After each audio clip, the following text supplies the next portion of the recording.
Hey everybody, and welcome back to the channel. I am really happy and pleased to bring you the closed alpha for Warhammer 40K Warpforge. So you've probably been seeing one smart cat put up a video. I'm sure there are other content creators and other folks who are going to be entering the game and putting up some content. And I played so much of this game yesterday when I finally got my little alpha key in the morning, and I'm very, very grateful to the Warpforge team. Yeah, so it's been just to kind of, talk about how things have launched. And today I think we're just going to do kind of an overview video just so people know what to expect of this game and what it's looking like early on. Because I had said in previous videos, since I do a lot of Magic Spellslingers content, and I've also been really enjoying Warpforge, I'm sure there are people that just don't know what this game is, haven't heard of it, may not even be as interested because it's obviously different from what I usually do. But I kind of want to set the scene for people who, to know what to expect so that in the future, maybe this is something to get hype about. Maybe this is a game that you're actually going to enjoy as much as I do. For someone who's played so many card games and has really come from a Magic background, this feels like a real shift for myself. And honestly, I've really enjoyed it because it feels pretty different. But I think there are transferable skills as well. So, for the closed alpha, they have just been slowly releasing keys to people. And I was really lucky yesterday to get one and did even a Twitch stream just to kind of, I wanted as many folks in the Discord to also see it. There were some really nice folks. I met some players like Doles. There's another player that starts with a W who's been like playing this game a ton. And even got to play against one smart cat, which was really fun. Really, really close game too. So it's just definitely a privilege to be playing the game, and I'm really hoping that other people get to see the content and the streams so that they can know what's to come. So this looks a lot different than the demo. We actually have other things to select here. We've got our collection page, our shop page, and you do have the option to draft. You have the option to basically play ranked, but not to get too ahead of myself. Before I dive into everything, just always appreciate the likes, the comments, subscribes when you can. I'd love to hear what you think of the game. Whether it's constructively critical or if you're really excited for the game, or just what you're hoping to see, maybe even from my channel with content on the game. I'd love to hear it. So always appreciate your support. So we've got draft, we've got multiplayer, which is either you can do like unranked or ranked. Really, a bit of a spoiler here because there aren't so many people who are on the alpha quite yet, and I imagine there's going to be more and more over the next coming days. You do get paired against bots quite often.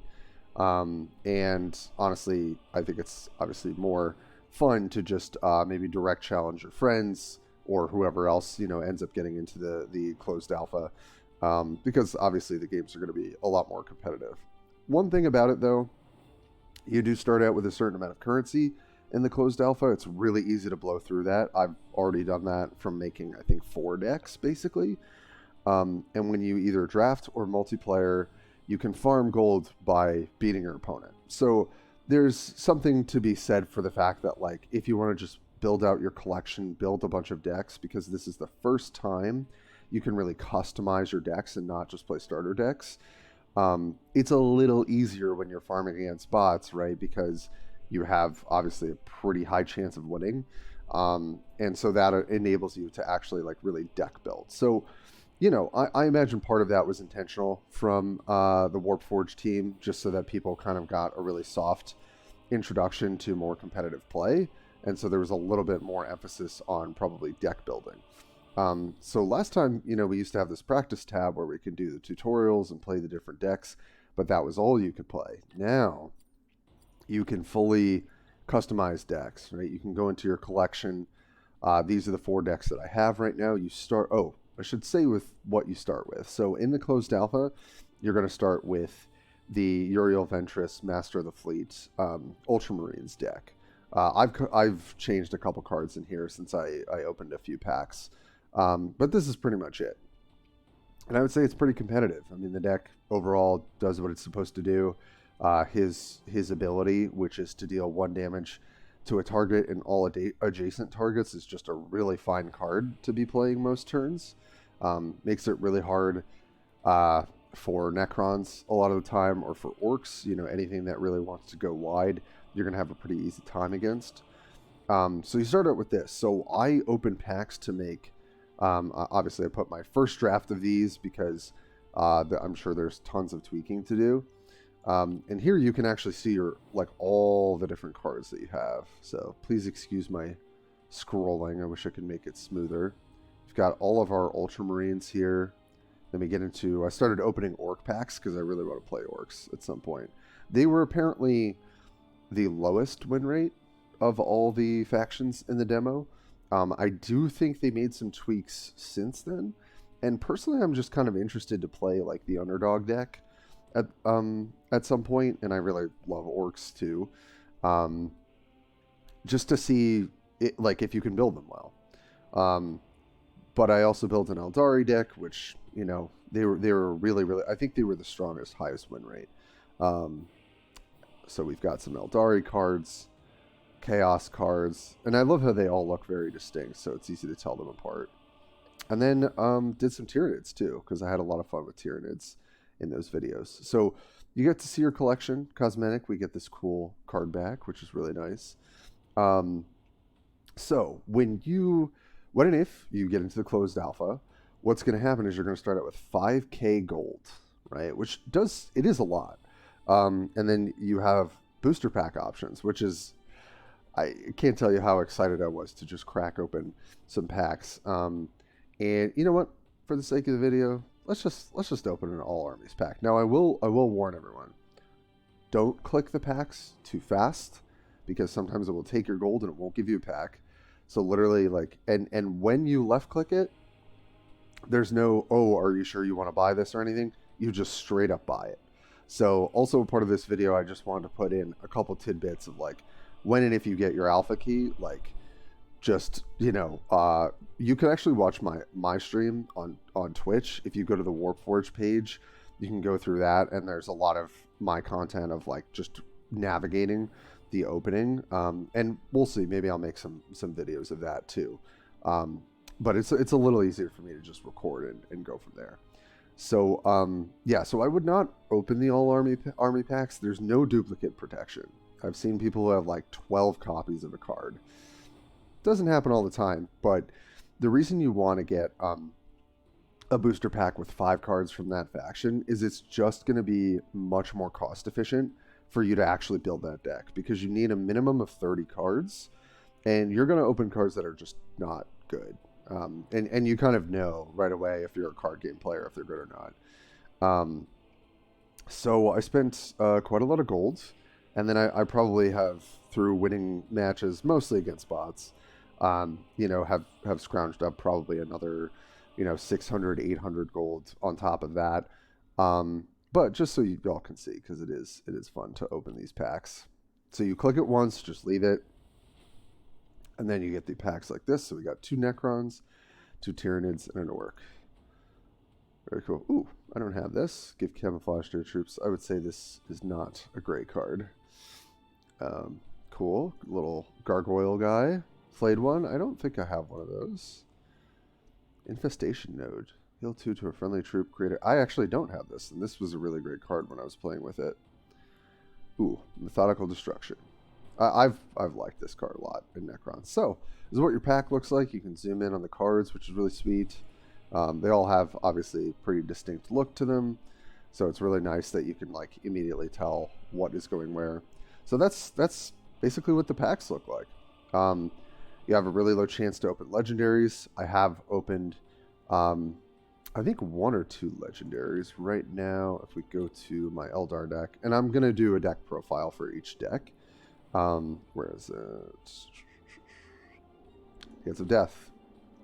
This is a legendary with this this yellow backing, which makes sense, because Dance of Death, basically you're going to give your warlord a permanent shuriken too, so it's dealing 4 damage total to any unit, But also just having First Strike 2 allows you to pick off a lot of stuff without taking any damage to your Warlord. Seems like a very good card. So that's one of the cool legendaries that I pulled. So yeah, that's what the cards look like. This is what the shop looks like. All these are grayed out. The gold, what looks like maybe a card crafting or something, and cosmetics, rewards, and social are also grayed out. Although I had added some friends, Wushu and One Smart Cat, in here, so I imagine I can add other players and just direct challenge them, which I actually haven't done yet. But I think would be a lot more fun than just playing against bots. So that's kind of the broad strokes. So you start with 5k gold, you're opening packs, you're building your collection. And when you build a deck, I'll just actually show y'all. Sorry, how do I do this again? Collection, right. You do create deck, and then you're going to drag the Warlord. So I don't really have enough orcs yet, but if I drag the Orc Warlord over to the left, which is a little unintuitive when I first started it. So and then you're gonna drag the cards you want to the left, essentially, right? So I've got 2 Truck Boys, sure, the Green Horde. I obviously don't have enough cards, and unfortunately it won't let you partially build decks. Like, you have to have a full 30 cards to even save. But this is what it looks like, and then you can go to deck info, look at your curve, stratagems, troops, cosmetics. We do have different sleeves, which is cool. But this is the cool golden sleeve I think you get for playing in the alpha, which is really nice. So yeah, this is what it looks like when you're deck building. You know, you're scrolling through, you're kind of looking at your mana, your energy costs. I have to get out of the habit of saying mana, because that's kind of the same thing for Magic the Gathering and Spellslingers. Yeah, so this is kind of what it looks like to build a deck. And so just kind of wanted to give a bit of an overview of how that all works. There is a filter function, which is cool. Yeah, don't have any legendary cards, don't have any special, no epics, just a couple rares for right now. So yeah, that's kind of how that looks. You can just sort by troop, stratagem, energy cost, all that good stuff. Ooh, and I didn't realize you can actually look through the whole set. You know what? I should do that sometime when I'm actually building some other decks. Very, very cool. Okay. So for now, so yeah, we hit done. We got to discard the changes because we don't have enough for the deck. So, like I said, I think the biggest feature, and they advertised this pretty clearly, was that this is the time to build decks, try different strategies, not just play starter decks. Although I think they give you a nice guide. And you do have to open the individual warlords to be able to play different ones. So unfortunately, when I've opened warlords, I've only gotten copies of the ones that I have. But I think I was reading in the Discord, and I'll definitely link the Discord if I can for Warpforge for those who haven't joined it, because there's a lot of chatter. It's a lot of talking about matches, cards, miniatures. Like, it's kind of everything Warhammer, which is really nice. For those who are like super into it, but it's also just a place to talk about Warpforge right now, because everything's kind of buzzing because the game is in closed alpha, and I know I was patiently waiting Thursday, but I think they were really only getting ready to release some of the keys to people yesterday, which was Friday, and today I'm recording on Saturday. So I figured, why don't we just go through these 4 decks just to kind of give you a sense of what the strategies look like. I know I did a video on pretty much, I think, every faction. I don't know if I did as much of a deep dive on Chaos, and right now I really only have these 4 decks to go through, but I figure, in this video it gives you a bit of an overview of kind of how things are looking, and then also just maybe where to start with some deck building, and also a couple tips that I picked up along the way playing against some really good players already. So yeah, why don't we start with the Ultramarines starter deck? I think a lot of people are really big Space Marine fans. I mean, their design tends to be like pretty like cool, for lack of a better term, I guess. Like, they've got cool swords and interesting weapons, and they're like really tough and all that stuff. Most people kind of like see them and like know who they are. And the starter deck is pretty good. I mean, the way that it's laid out. Oh, I thought I could just kind of scroll through, but I guess I have to click on the card. How do you build a deck? So I would say one of the most important things to look at. Oh, what did I even just do? Okay, ignore me. I'm just clicking things.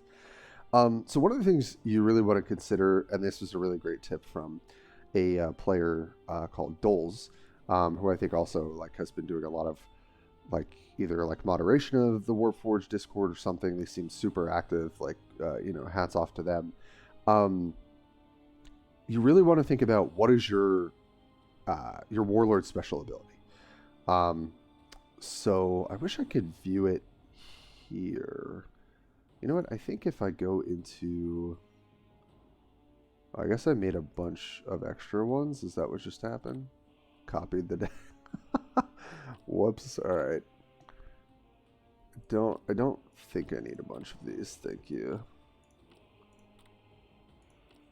This is just worse for my eyes. Okay.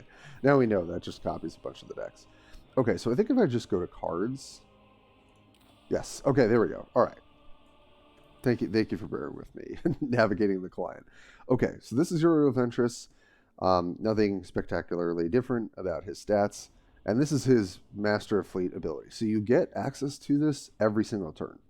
It's ephemeral, meaning at the end of your turn it leaves your hand, but you always get it back at the beginning. So what does it do? Deal 1 damage to an enemy and its adjacent units. This might seem okay, 2 energy for 1 damage to multiple units. How good is that? It's definitely better than it looks. It just means every unit that your opponent plays that has 3 health is just going to die to your Warlord and your Warlord's ability.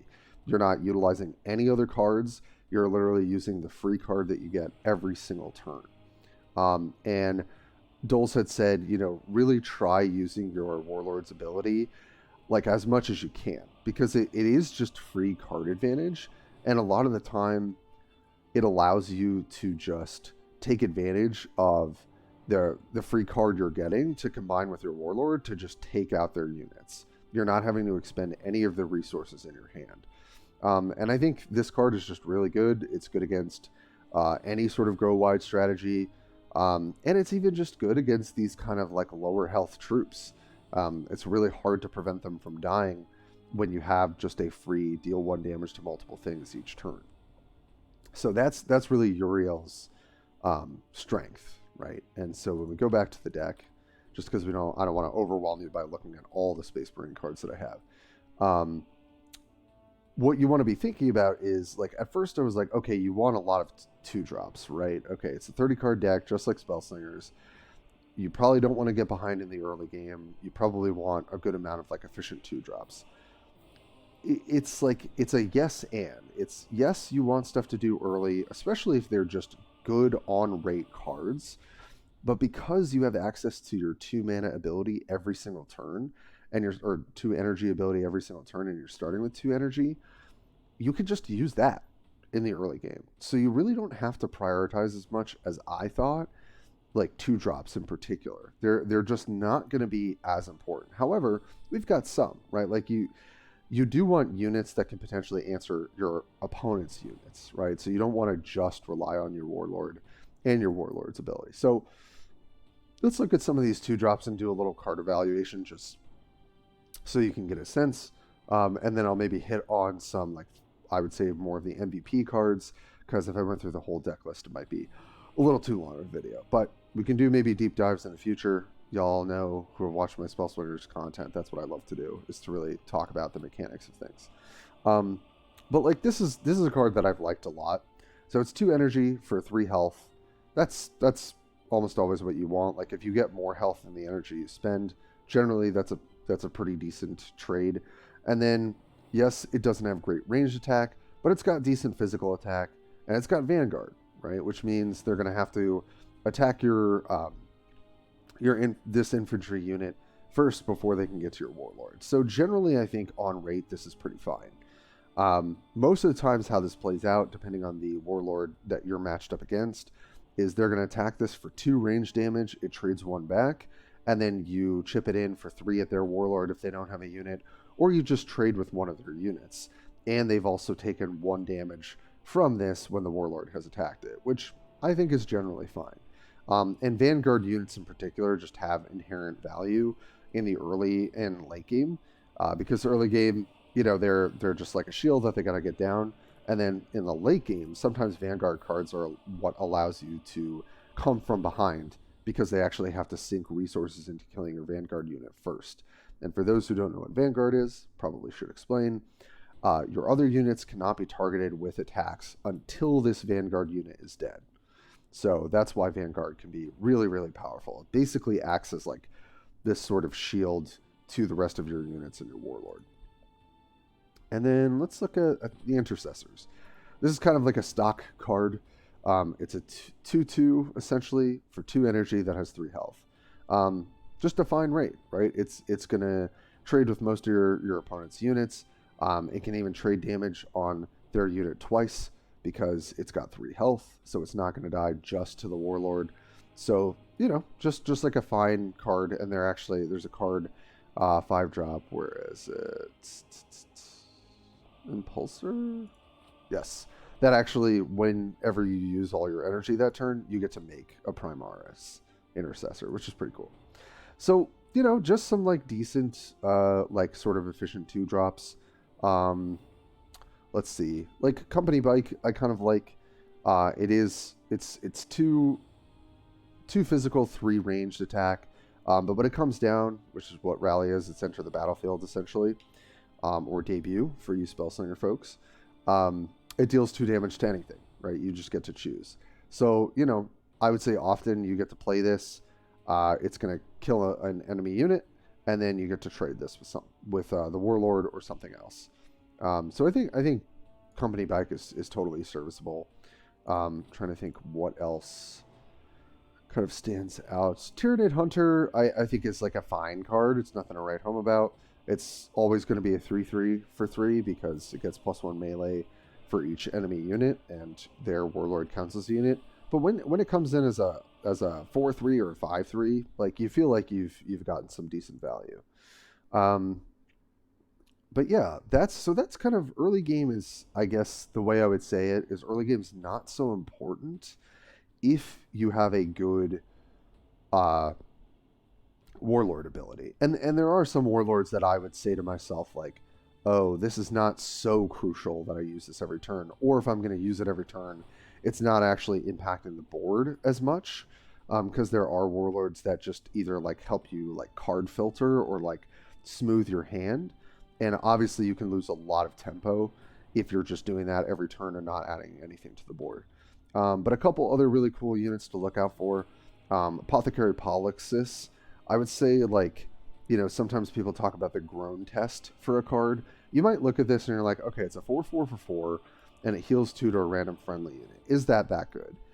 And I'm just telling you, whenever this comes down on the other board, I always like kind of groan about it. That's what the groan test means. It kind of comes from Magic, I think. It's just often going to come down. You're going to use all your mana that turn.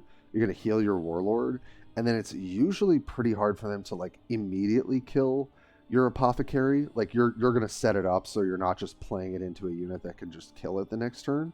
And so often you're just getting to heal 2 units for 4. And even up front, it's a 4/4 that they have to deal with that heals for 2. It's just, this card feels like a really good on-rate card, and it's not hard to trigger Codex every turn if you're just kind of using your cards efficiently. So I think the Apothecary can be particularly difficult to deal with. Stormraven, just a really annoying card for other players to deal with because it's dealing 2 damage to all enemies, and combined with your I was about to say passive, which is your ephemeral card that you have for this warlord, is you can just at 6 energy deal 3 damage to all units, which is like with 2 cards, which is pretty decent. You're essentially expending 1 card to do that because you'll always have your ephemeral card. Inspired Retribution, I've generally been really impressed with. There's just often some big, beefy Vanguard, whatever it is, regeneration, card that's going to come down, whether you're playing against Necrons or Tyranids, or just opposing Ultramarines or Chaos Marines, where you're like, okay, all I need to do is like keep the tempo up. Like I'm picking off their units, I'm starting to develop my board presence, and then just like on turn 7 or something, you kill their best troop, use your passive ability, and you just stay ahead on board. So I think Inspired Retribution has definitely impressed me, just as a really great 1-for-1. Blade Guard Veteran can be really annoying to deal with. It's got a huge amount of health. It's also going to be healing pretty often. It's got Vanguard to protect you. But I think this is one of my favorite cards, the Interceptor Sergeant. It's got flying, so they're going to have to deal with its 6 ranged attack, because you can't attack flyers without ranged attacks or another flying unit. And then it's got flank. It's just, this thing usually comes down, kills something, sticks around, and then deals 6 damage to something else. It's always good when you draw it, in my opinion. And then honestly, although it's not always practical to play, and I might replace it at some point, the Repulsor Executioner is pretty sweet when it comes down. Deal 8 damage to an enemy troop, 10 ranged, 12 health, and it's got Blast 4, so it's just like killing everything. But usually it's a bit of a one more, because just by playing it, you're going to get an immense amount of value. So yeah, those are just some of the cards that stood out to me.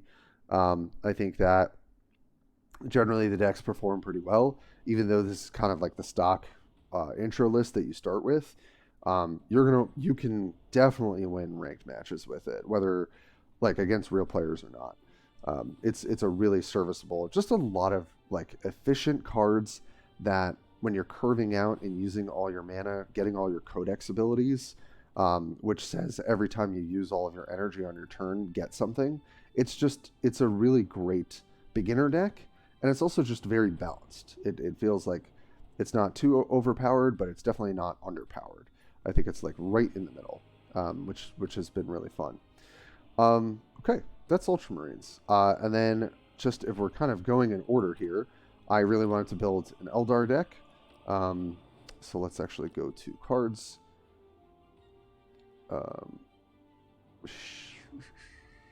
Oh, right, because he's at the beginning. Sorry for my scrolling. Okay.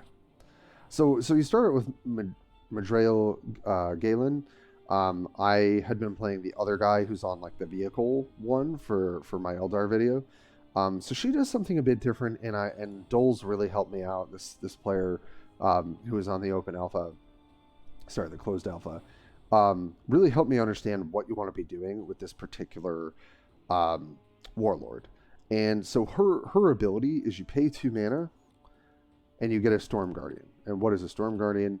It's this. It's a 2 health, 1 range, 2 attack. So it's gonna die pretty often. But it's got Shuriken 1. So if it doesn't die, it's connecting for 3 damage. So you're basically paying 2 energy for 3 damage. In best case scenario, which is decent.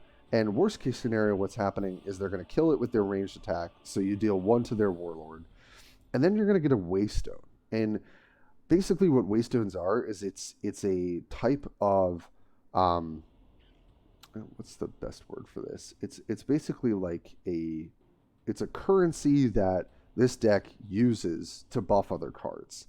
And so the reason why you basically want to spam her ability is because most early turns, you just want to keep making these guys and keep getting Waystones, because it just gives you free currency to buff up your other cards, and I'll show you what I mean by that. So if we go to our first draft Eldar deck, and it has this guy on it, which is funny because that's not the warlord we're using. Basically, you'll see I've got 2 1 mana spell cards. I've got 4 2-drops, and that's it. And I really, after some tweaking and some feedback when I was doing my Twitch stream, it's just really clear that you just want to be spamming your warlord's abilities in the beginning, because it's always going to net you most times a Waystone. Sometimes they're able to destroy it. And then you just want to curve into your really powerful stuff afterward. So what are some of the early game cards we're playing? Webway Incursion. Giving stealth to an enemy troop can be incredibly good, especially if it's a troop that you really want to guard or has some sort of resolution ability. um, or like a sort of end of turn or beginning of turn ability, because then they can't target it, right? So it's not going to die. So what are the 2 drops that we like? Veteran Guardian seems totally fine on rate. It's got 3 health. It's got Waystone. It's got Shuriken 1. So it's basically like a slightly buffed version of our passive ability. And it's a way to get this Waystone currency rolling in the early game. And then Warlock is a rare that I think is just pretty good. It's 2 mana 2/2 for 2, but it also has Waystone. And when you use one of your Waystones, you give +1 ranged attack and +1 health to all troops. So it's just really easy to set up Warlock to buff. Like, let's say you're using your passive and getting a couple small units here and there, and then you just get to play Warlock for 2, use a Waystone, buff all your units, which is like pretty cheap cost for what you're getting. So we're not really prioritizing the early game so much. We're definitely prioritizing the late game. Couple cards that stand out. I think I talked about it in my Aeldari video. Warp Spider. This thing's pretty nasty. It's 3 energy. It's got stealth, so they can't interact with it. When it strikes, it goes back to your hand, so you could just have it strike the Warlord for 4. It's not going to die. It returns to your hand. And even if you need to trade this to kill off, let's say, an early Vanguard unit, it's going to die and make a Waystone on your turn. So you just get to collect the Waystone anyway. So it definitely seems like a pretty solid card.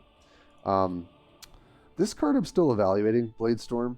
Giving Shuriken 2 to your units, though, I will say, especially in the later game, can just be death for your opponent. Because it's just adding +2 damage to all units in play. Or what it allows you to do is take out a bunch of enemy units that don't retaliate damage towards you because of the way that Shuriken works. So, because it applies the damage first, and then the attack resolves after that. So it can be really good for cleaning up certain boards. Talked about Dance of Death, just giving permanent Shuriken 2 to your Warlord is just really, really nasty. And that's what I would encourage. Like, you don't want to use it on a unit because units are really easily killed. Like removal spells, fighting them, whatever. But you can't, like, the Warlord's not going to lose this ability until he dies. So let's talk about some other cards. Eldritch Storm. This is a card that was pointed out to me by some other players. It makes a lot of sense. You just need some sort of board sweeper ability. It just really helps against so many different decks. And what this says is deal 1 to 3 damage to all enemy units, so it's random, but then use 2 Waystones, it just happens again, right? So this is just really good for cleaning up those sort of wide board states. I really like this card, Spirit Seer. It's a 4/4 for 4, totally, good on rate. It makes a Waystone when it dies, and then use 2 Waystones to make a Wraithguard. And then when Wraithguard comes into play, if you have an additional 2 Waystones, it's going to turn into a 4 or a 2/5, like 2 attack, 5 ranged, 6 health Vanguard unit that you just get tacked onto your 4/4 for 4. So it just is such an efficient card, and just can do so much work for you. And then we get into just some of the vehicles that are excellent. This is pretty beefy, and it's got Blast. You've got the Fire Dragons too, just 6 range, Blast 3. Also makes Waystones. You've got the Falcon, which has Shuriken 3 on top of 4 ranged.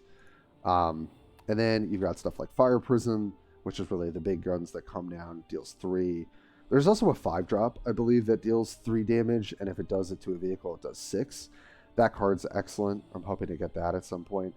Reclaim the Stars seems like a cool card. I haven't actually played it yet, and I'm wondering if 5 Waystones is possible by turn 7. I would say it is, because if you're just spamming your ability basically until like turn 5 or 6, and then playing your other cards accordingly, it's not that hard actually to get to 5 Waystones. Then you're drawing 5 cards and then reducing all their cost by 5, which seems really, really powerful. And you do want some card advantage. Like there's a lot of attrition. You're trading units. You're grappling for sort of board presence. So you really do need to have stuff like that. And let's see. This card's been excellent every time. Obviously, it's really easy to get 3 Waystones by turn 8. So it comes in, it's got flying, it's got flank, so it's going to deal 8 damage to something. And then if you have the 3 Waystones, it blasts for 5. So this thing is just hugely impactful when it hits the board in the late game. And then, of course, we've got Wraith Knight at the end of it, which is just going to win the game by itself. So it's got essentially, it's 12 health plus 2 armor, so it's taking reduced damage every time. It's got Shuriken 8. So this thing does 14 damage by itself total. And when you have 3 Waystones, pretty easy to do. Gets invulnerable. Can't be damaged or destroyed. All right, so just the sort of ultimate late game card. So that's what we're doing. This deck is definitely really trying to scale into late game. You're getting your Waystones early. You're trading some resources, maybe getting some advantages with your Shuriken ability. And then you're just closing the game with stuff like Wraith Knight, even Wailing Doom, deal 8 damage to an enemy and deal 4 to adjacent units. So it's got Blast 4 when you have the 2 Waystones. The deck feels pretty good when I've been playing it. I think it's kind of my favorite deck that I've actually... I mean, all of these besides the Ultramarine, I just like made from the cards I had. But this feels like the most powerful of the ones that I have, if that makes sense. Okay. Let me just keep my eye on the time. Let's keep it moving. All right, let's go Tyranids and we'll end with Chaos because I feel like I have more thoughts about that. So let's go to... I still want to keep doing like a bit of an intro for these so you guys can see the ephemeral cards. Tyranids are at the bottom, I think. There we go. Tervagon, something to note, has 40 health points instead of 35, so he's got a little bit more health. And his ability is pay 1 mana or 1 energy to create a Termagant in your hand. And Termagant is Swarm, Tide 3, 1/2. This card looks like very innocuous, and it can be really, really good. So Tide, you'll see on Orcs as well. When this card's played, it makes an ephemeral copy of itself X times. So this potentially can make 3 additional copies if you have 8 energy to work with, where you can keep playing them. But it also has Swarm, which is really, really important. And it says, when played on the left side, a troop with the same name combines and adds its stats. So you could play this as a 2 energy 1/2 for 2, but I would say pretty much you never want to do that. I mean, in some board states, maybe. But what you want to do is just play this on 4, 6, or 8, right? Because you're just going to get free card value out of making another copy of this, combining it.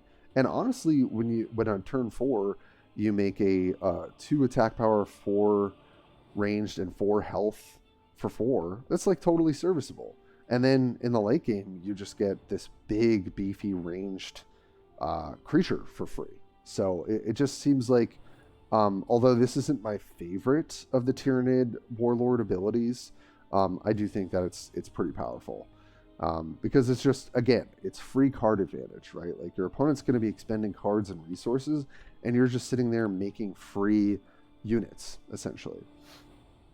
And I did want to try some of the different... I was missing some of the buff cards at the time, which and you have some cards that have Synapse, which means when you buff it, it buffs everything adjacent to it. So that's also why positioning in this game is really interesting. Most of the time, I'm not going to use all of these in the early game. Like Darkened Skies needs some setup, you need some flyers. Enhanced Organism, you're going to heal units. You're probably not going to do that early. You're just going to be spamming your Warlord's ability and getting value off of getting these free Termagants. And I would say like this is like very stock. Like I definitely need a bit more cards, I think, to make this a bit more of a streamlined deck. But it's got some good ones. I really like Pyrovore. This can be kind of annoying. When another troop dies, heal 2. So it's easy for this thing to kind of get some value. Biovore as well. It's just got 4 health, 3 energy. At the end of your turn, you get a Spore Mine, which is usually something your opponent wants to kill because it's going to deal 3 damage to a random enemy. So the early game, like to me, this also feels like a late game deck because you just have cards that reward you for having more energy to use the what is it called? The Swarm ability. And then we've got some decent cards. I mean, we've got the stealth, the very high power stealth cards. We've got some like Tyrant Guard, which is definitely good because we don't have a ton of Vanguard units. Current effects, I don't know how great this card is, but it's just almost going to always come down, right? You can choose to give it melee, ranged, or armor. So it's kind of nice that it's a bit versatile. I'm trying to think of the particularly... This card's pretty solid. Moloch, so it's got stealth and it's got blast 3. Strike, return this card to your deck, reduce its cost by 3. So you can just like strike something for 4, blast the other targets for 3, goes back into your deck, and it's cheaper, which seems like a decent card.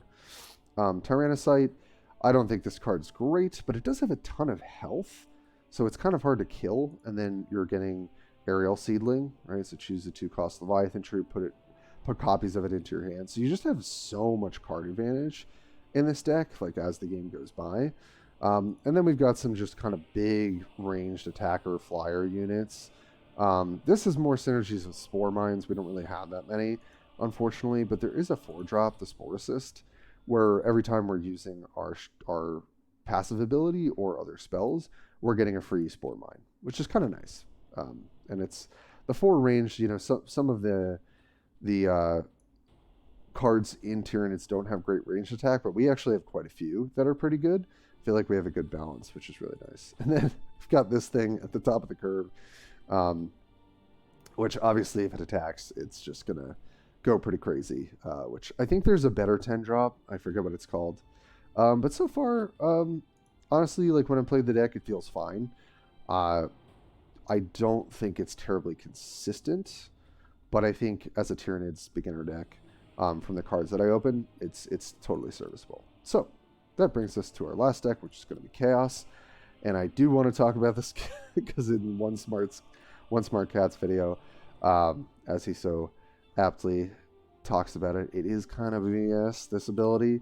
Harken World Climber. So I knew when I was playing the demo that Harken had just a really, really great ability. And what is it? And he looks really badass, which I love.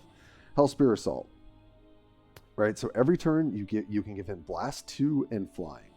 Flying doesn't matter so much because flying is more impactful on your opponent's turn because then they have to use ranged to attack you. So it only gives it flying for 1 turn, but it does allow you to attack things, maybe more effectively by getting flying. But the real boon to this card is going to be Blast 2, right? So what it allows you to do, kind of like Uriel, right, is you get to do this splash damage, except it's Blast 2. So kind of the play pattern, I think, for this, and you're going to use it very, very often, is to pretty much just they're playing out units, you're using your Hellspear Assault to just basically kill whatever board presence they go for. So it's going to be good into Necrons most of the time. It's going to be good into some of these like kind of like more wimpy Ultramarine units in the early game. It's not going to be so great against Tyranids because they're not really going wide so much, but it's definitely going to be good against Orcs. It's just a card, it's a spell that's really hard to play around. And it just does so much work. And if you saw One Smart Cat's video, I think you saw me use this spell literally every turn till turn 6 or 7. Because it was just, even when it was slightly less mana efficient than what I could play in my hand, it was just more effective at dealing with the board presence than anything I had in my hand. So it just was, and then I got to have, I think, 4 or 5 cards by the end of the game where One Smart Cat only had a couple because you're just getting free card advantage every turn. So definitely don't sleep on Hellspear Assault or Harken. I think he just has a really, really strong ability. And so I kind of took the same approach here. Like, yes, we've got some 2-drops, but for the most part, I think I'm going to be kind of doing a similar thing to the Aeldari ability, which is just spamming my passive ephemeral card every single turn. But I will say some of these cheap cards I think are good. Abaddon's Chosen, 1 mana for a Mark of Chaos, and you get to choose the mark. And some of the marks are just really, really good in certain situations. I'm paying 1 energy for that. Sorry, I keep interchanging between mana and energy. I'm trying to get it in my head. 1 energy for 1 Mark of Chaos, I think is totally fine. Chaos Spawns, although they look pretty weak, they just can be really nice in the early game. You can pair them with a Mark of Chaos even, just to like have 2 mana attack something for 4 damage, which I think is pretty good. So I think that overall, I've been pretty happy with this kind of early game plan. I've been trying this Hounds of Abaddon. I've been pretty pleased. I think just having Vanguard is generally a pretty good keyword to have. It's pretty cheap, 2 energy. You've got some good ranged attack. So it's kind of operating the same as the 2 mana Vanguard card, 2 energy Vanguard card in Ultramarines. Same sort of concept. And then you get into some of the more, what I feel like are just really cost-effective Chaos Marine cards. So Veteran Legionary, this thing is just always good for me. It's 4 health, 3 energy, 3 attack, 4 ranged, Vanguard. It's just gonna deal some damage when they have to deal with it. And when you start putting Marks of Chaos on this, right, like turn 4, you can go Veteran Legionary into a Mark of Chaos, give it +2 health, give it regen. You're not going to use the Vanguard ability. But I think either the regen or the health just makes your Vanguard card that much more effective, which is pretty awesome. So, yeah. So I've been really happy with some of these very efficient cards. Speaking of efficient, Chosen. I didn't realize that's the name. That's pretty cool. It's this card's great. It's a 4/4 for 4. 4 energy, and it gets a Mark of Chaos. So it's going to be a 4/6 with Camouflage, a 4/5 with Regen, a 6/4 with Vanguard. It's just the fact that you can always choose these Marks of Chaos just means that you can really craft like exactly your threats to what they're threatening you with. So when you need Vanguard, you've got it on demand. When you need just a health, like a card that's going to survive combat, you give it health. When you just need something that might be able to deal with one of their bigger guys, you give it +2 in Vanguard. It's just so powerful. And you'll notice we have a lot of 4-drops, and to be honest, I don't know if that's correct, but I thought a lot of these were good. Delightful Agony seems okay. I'm not terribly happy with this card yet. I haven't really played it as much. Heal 5 to a unit, and then it deals 2 damage to a random enemy for each Mark of Chaos. To me, I feel like this is a better late game card. I don't think you're ever playing it on turn 4. Execution, though, seems like a great card. Why? Because your ability already makes it so you're blasting multiple targets. So what you can do with this when they have like a really beefy card out on turn 6 is you give your Harkin, blast 2 and flying, you hit their Warlord, does the splash damage to their best unit, and then you execution it. So it's just these types of cards have inherent synergy with your passive ability. What are some other ones? Chaos Terminator, this thing's just really beefy. 6 health, 4/5, 5, just very efficient in my mind. Chosen Champions, it's a bigger version of the 4-drop essentially. 6/6 for 6, and when it attacks, you give it a Mark of Chaos. I don't think it's that great of a card, but it's been fine. Helldrake Strike, I actually might switch to playing 2 of this. This thing is just brutal. 3 to 6 damage to 3 random enemies means that you can sometimes just take out 2 really beefy cards and deal damage to their Warlord. And you've also got Blast, so it's just, again, you can set up Helldrake Strike to be really powerful. Hellbrute, not sure this card's that great, but it's got armor, it's beefy, and then whenever you're a Mark of Chaosing in the late game, you're dealing 1 damage to a random enemy, which sometimes can be relevant, like when you're trying to fight through like Vanguard units. Sometimes you get lucky and you'll ping like the Warlord or something for the damage that you need in the late game. And then we've got some other 8-drops, and then Vex Machinator. Don't think this card's that great, but sometimes just coming down, dealing 5 to your opponent's Warlord could be very good. Obviously, if it's a vehicle, you get to destroy it. That's pretty nice. So, I think what I'm testing is really building decks with this sort of philosophy of like, you're going to be spamming your free ability most turns. So what are cards that are going to pair well with your ability? And then what are cards you just want to curve into later on, right? So it's like, okay, I can use my ability turn 2. Then maybe I play a 3-drop. Then maybe I use it turn on when I have 5 energy. I do 2 mana, use that, or 2 energy, use that, play my 3-drop. So it just feels like you probably want to shift your curve a little bit. I don't think it's great to have these 7s and 8s. Like, I'm not huge on that unless these cards are doing quite a lot for us. Like, I don't know how much Hellbrute's doing for us. Like, if this had Vanguard, I would like it a lot more. But the fact that they could just ignore this thing, I don't know how good it is. So definitely, I don't think we have the most ideal setup for all of these decks, but it's been really fun cracking packs and just, working with what we got. And so far, it's been a ton of fun. And so, I don't know if I covered this. I guess in my closing thoughts, I'll say the way that you earn gold is winning.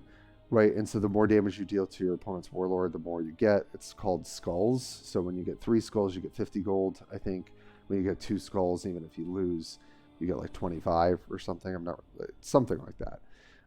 So it's easy to make gold back up. You can just do drafts. You don't really lose drafts because you're playing against bots almost always. Once we get more players playing draft, though, this is going to be really, really fun. I built a cool Aeldari draft deck, which was pretty sweet. So I think that's all I got for you folks today. I know it kind of turned into half deck building guide, half what's happening in this closed alpha. What is this game?